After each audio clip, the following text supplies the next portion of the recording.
પ્રવીણ રામ, રાજુ કરપડા હોય કે રમેશ મેર હોય, આવડા લોકો ત્યાંથી નીકળી નથી ગયા. ત્યાંથી લોકોએ ત્યાંથી એવડા એને લઈ ગયા છે કે ભાઈ તમે આ સ્થળથી અત્યારે તમે નીકળી જાઓ, બરોબર છે. તો અત્યાર સુધી પ્રશાસન એવું કહે છે કે ભાઈ આ લોકોએ કંઈક જોઈ જાણી અને આ સાજિશ કરવામાં આવી હતી બેન. તો પ્રશાસન આટલા ખેડૂતોને આ પગપાળા આવી ગયા તો ત્યાં સુધી પ્રશાસન શું કરતું હતું? પણ બીજેપીની ક્યાંક ને ક્યાંક આ જોઈ જાણી અને મને તો એવું લાગે છે કે આ એવડા એ લોકોએ સાજિશ કરેલી હતી. એટલે શું એમને ખબર હતી કે આ બધું ભેગા થવાના છે પછી આ કરવું, એટલે પહેલાથી પ્રી પ્લાનિંગ હતું એવું કેવું છે તમારું? બેન, પ્રી પ્લાનિંગ ન હોય તો તંત્ર કેવી રીતના આટલા બધા લોકો ત્યાં આવી ગયા ત્યાં સુધી તંત્ર શું કરતું હતું?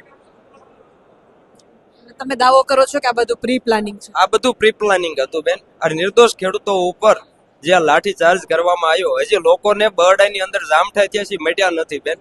અને આ ઘટના રહીને ખેડૂત જિંદગીભર ક્યારેય નહીં ભૂલી શકે અને આને અમે એક કાળા દિવસ તરીકે મનાવીશું. તમારી સાથે જે ખેડૂતો સાથે જે લાઠીચાર્જ થયો, જે ઘટના બની, તો ખેડૂત એનો વળતો જવાબ હવે કઈ રીતે આપવાની છે? બેન, અમારી પાસે તો માત્ર ને માત્ર એક જ છે. 2027 ની અંદર બટન દબાવીને અમારે આની સિવાય બીજો કોઈ પ્લાનિંગ નથી. બાકી તો અમે ખેડૂત બીજું શું કરી શકવાના? 2027માં જે બટન દબાવીને જવાબ આપવાનું કયો છો, તો એ બટન શું હશે અને શું જવાબ હશે?